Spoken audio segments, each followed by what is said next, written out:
kids, welcome to grade 9 civics class. In today's class we are going to discuss chapter number 3, which is constitutional design, and today's session will be session number 4. So in this session we are going to discuss about making of the Indian constitution. तो अभी तक इस chapter में हम लोग बात कर रहे थे जो साउथ अफ्रीका है उसके बारे में, किस तरीके से वहाँ का जो कॉन्स्टिट्यूशन है वो बना, and how whites and blacks and all other communities came together, उन्होंने साथ मिलके कॉन्स्टिट्यूशन बनाया और वो constitution is one of the best constitution जिसको जो डेमोक्रेट्स ऑफ द वर्ल्ड हैं they see it as an example. तो अब हम लोग डिस्कस करेंगे मेकिंग जो है इंडियन कॉन्स्टिट्यूशन की, उसके बारे में. Like South Africa, India's constitution was also drawn up under very difficult circumstances. तो जिस तरीके से साउथ अफ्रीका में जब कॉन्स्टिट्यूशन बना, it took them 2 years जो उनको जो कॉन्स्टिट्यूशन है पूरा उनको डिबेट करके वो सारी चीज़ें एक दूसरे के साथ बैठ के बनाई उन्होंने. तो it took them 2 years. And जो हमारा भी कॉन्स्टिट्यूशन है वो भी जब बना तो बहुत मुश्किल टाइम था जब हमारा कॉन्स्टिट्यूशन बना. जैसे साउथ अफ्रीका में वाइट पीपल जो थे उन्होंने राज किया, एंड उन्होंने बहुत जो मुश्किल कंडीशंस वो क्रिएट की for the blacks and for other जो कम्युनिटीज़ वहाँ रहती थी. उसके बाद भी व्हेन ब्लैक्स वो पावर में थे जब उन्हें कॉन्स्टिट्यूशन बनाना था, देन दे कॉल्ड जो वाइट पीपल हैं उनको भी, एंड एवरीबडी सैट टुगेदर, उन्होंने इस तरीके से अपना कॉन्स्टिट्यूशन साथ में बनाया. सो इंडिया का भी जब कॉन्स्टिट्यूशन बना, आप लोगों को बच्चों को पता ही होगा, एवरीबडी नोज़ कि जो ब्रिटिशर हैं उनके राज्य से हम लोग बाहर निकले, एंड इंडिया जो है और पाकिस्तान उसका पार्टीशन हुआ.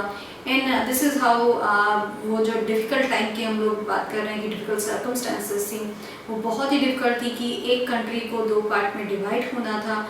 एंड कितना भी डिवाइड कर लें, some people will still be here in India और some people will still be there, वो वहाँ पे पाकिस्तान में रहेंगे. जिस तरीके से आप एक घर को बांटेंगे तो it will be very difficult, and that is why जो सर्कमस्टांसेस थी उस टाइम जब इंडिया डिवाइड हुआ एंड इंडिया एक इंडिपेंडेंट कंट्री बन रहा था, तो उस टाइम जो सर्कमस्टांसेस थी वो इसीलिए बहुत मुश्किल थी. सो इंडिया का भी जो कॉन्स्टिट्यूशन है वो जब बना तो बहुत जो मुश्किल कंडीशंस थी उसके अंदर बना वो. The making of the constitution for a huge and diverse country like India was not an easy affair. तो जो कॉन्स्टिट्यूशन को बनाना था, जो मेकिंग थी कॉन्स्टिट्यूशन की इंडिया के लिए जो इतनी ह्यूज कंट्री है, ऑल्सो ह्यूज होने के साथ साथ India is a very diverse country. तो हमारे यहाँ पे बहुत ही जो डाइवर्सिटी है वो बहुत ज़्यादा है. If we take for example language, अगर हम लोग देखें तो इतनी सारी लैंग्वेजेस हैं हमारे यहाँ कंट्री में, उसका डायलेक्ट इतना चेंज होता है लैंग्वेजेस का. If you go some kilometres the dialect changes, and also यहाँ पे कम्युनिटी बहुत डिफरेंट है. So we are actually very diverse country, और वहाँ के लिए एक जो बनाना है कॉन्स्टिट्यूशन जो सबके लिए जो सबके हित में हो कॉन्स्टिट्यूशन, उसको बनाना वॉज वेरी डिफ़िकल्ट. वो भी टास्क था जो कंट्री का हमारी इंडिया के लिए कॉन्स्टिट्यूशन बनाना था, because of the way we are, because of the way country is. India huge होने के साथ साथ इतनी ज़्यादा डाइवर्स है, हमारा कल्चर इतना चेंज होता है. We are not like same culture from east to west और नॉर्थ टू साउथ. हमारा नॉर्थ टू साउथ जाने में अब पूरा होल जो कल्चर है वो पूरा चेंज हो जाता है. सारे जो लोग हैं द वे दे आर पूरा एक्चुअली बहुत डिफरेंट हो जाते हैं. So that is Y making of the constitution for a huge and diverse country like India was not an easy affair. तो वो भी बहुत एक मुश्किल काम था. At that time the people of India were emerging from the status of subjects to that of citizens. तो उस समय जब ये कॉन्स्टिट्यूशन बन रहा था उस टाइम बिकॉज हम लोग के ऊपर जो ब्रिटिश रूल था वो था, सो हम लोगों ने उससे इतनी ज़्यादा लड़ाई करी, एंड दैट्स हाउ हम लोग इंडिपेंडेंट हो रहे थे उस टाइम. एंड जब इतने टाइम तक आप को किसी ने रूल किया हो, तो जब आप डिपेंडेंट हो रहे हैं तो थिंग्स चेंजेस.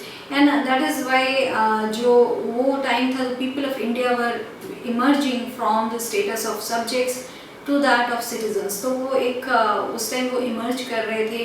अभी तक वो सब्जेक्ट्स थे because somebody else was ruling, कोई और रूल कर रहा था इंडिया के ऊपर, ब्रिटिशर्स थे वो रूल कर रहे थे, एंड हम लोगों का स्टेटस जो था वो सब्जेक्ट्स का था उस टाइम। एंड जब हमको इंडिपेंडेंस मिली, देन जब हम कॉन्स्टिट्यूशन बना रहे हैं तो we are the citizens of the country, तो तब हम इंडिपेंडेंट हैं, हम सिटीजन्स हैं कंट्री के, we are not subject any more कि किसी के अंडर में तब हम लोग नहीं रहेंगे। तो ये जो सारी चीज़ें थी वो चेंज हो रही थी जब कॉन्स्टिट्यूशन बन रहा था इंडिया का उस टाइम।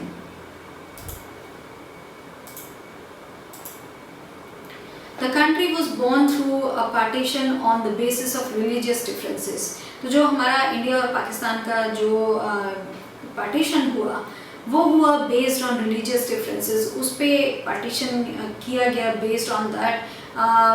तो जिसकी वजह से जो अभी तक लड़ाई है वो चलती चली आ रही है, because the way it was done, जिस तरीके से वो किया गया था कि मुस्लिम लोग जो हैं वो पाकिस्तान जाएंगे और इंडियन जो हिंदू हैं वो यहाँ पे रहेंगे, बट वो क्लियर पार्टीशन नहीं हुआ। बट जो एक पार्टीशन का बेसिस था वो रिलीजियस था, एंड दैट इज़ वाई वो एक बहुत ही डिफ़िकल्ट टाइम था उस टाइम जो पार्टीशन है उसका, because the way it was done, जिस तरीके से एंड जिस बेसिस पे उसको किया गया था, उसकी वजह से जो ये पार्टीशन था वो बहुत मुश्किल था।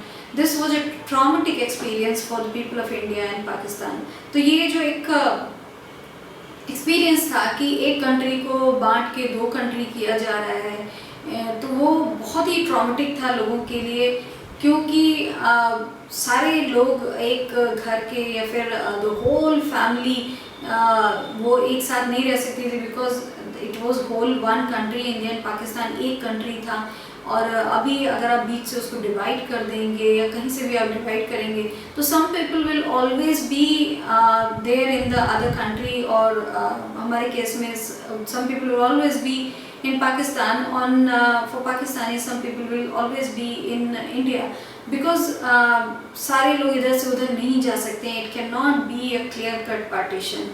that is why जो ये partition था वो एक बहुत ड्रामेटिक था, बहुत ट्रॉमेटिक एक्सपीरियंस था उस टाइम। जो लोग वहाँ पे थे उनके लिए बहुत ट्रॉमेटिक एक्सपीरियंस था कि सब कुछ उनका, if they were coming to India and सब कुछ उनका पाकिस्तान में था, तो उनके लिए बहुत मुश्किल था कि वो सब चीज़ छोड़ के they come to India to live here. तो ये जो एक एक्सपीरियंस था, because now we are talking in 2018 पर जब वो पार्टीशन हुआ, दैट मस्ट हैव बीन बहुत ही ट्रॉमेटिक रहा होगा for the people at that time. At least 10 lakh people were killed on both sides of the border in partition related violence। तो उस time जब पार्टीशन हुआ there was a lot of violence at that time, a lot of people were killed and at least 10 lakh जो लोग हैं उनको मारा गया, and इतनी ज़्यादा violence हुई because क्योंकि ये जो पार्टीशन था वो बेस्ड था on religious differences। That is why जो ये पार्टीशन था वो इतना एक तो ट्रॉमेटिक था, एंड जो जिस तरीके से इट वॉजेंट वेरी प्लीजेंट, जो एक पार्टीशन था वो प्लीजेंट नहीं था, कोई भी अपनी मर्जी से इधर उधर नहीं होना चाह रहा था। एंड दैट इज़ वाई जो बोथ साइड द बॉर्डर है वहाँ पे पार्टीशन हुआ तो बहुत सारे लोगों को you know a lot of people have been killed and at least 10 lakhs were killed at that time. There was another problem. The British had left it to the rulers of the princely states to decide whether they wanted to merge with India or with Pakistan or remain independent। तो वहाँ पे एक और problem थी, वो ये थी कि ब्रिटिश जो थे उन्होंने ये छोड़ दिया था, जो रूलर्स थे प्रिंसली स्टेट्स के, जो भी प्रिंसली स्टेट्स थे एट दैट टाइम उनके रूलर पे ये छोड़ दिया था कि वो ये डिसाइड करें कि वेदर वो इंडिया में मर्ज होना चाहते हैं या पाकिस्तान में मर्ज होना चाहते हैं या फिर वो इंडिपेंडेंट रिमेन रहना चाहते हैं। So this is what they have done, Britishers ने, कि they have left it on princely states जो उनके रूलर हैं कि they can decide what they want to do.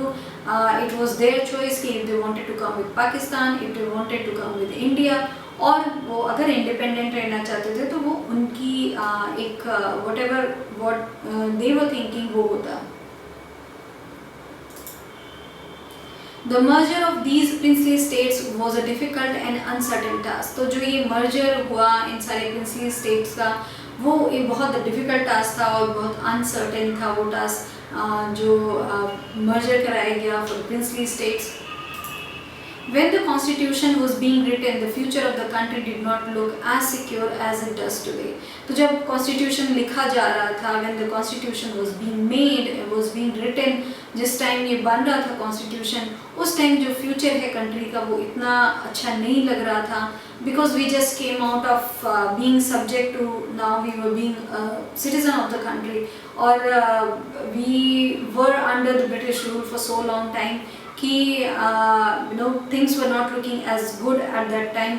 वहाँ पे इतना अच्छा फ्यूचर कंट्री का नहीं दिख रहा था जितना कि अब है, जितना कि हम अब सिक्योर हैं। आज अगर हम लोग बात करें आज की, तो अब we have come a long way as a country. हम लोगों ने इतना ज़्यादा अचीव कर लिया है as a country, and how we have become powerful, and कितना ज़्यादा हम लोगों ने डेवलपमेंट किया है कंट्री में। तो उस time the country was not looking that secure जो अभी है यहाँ पे।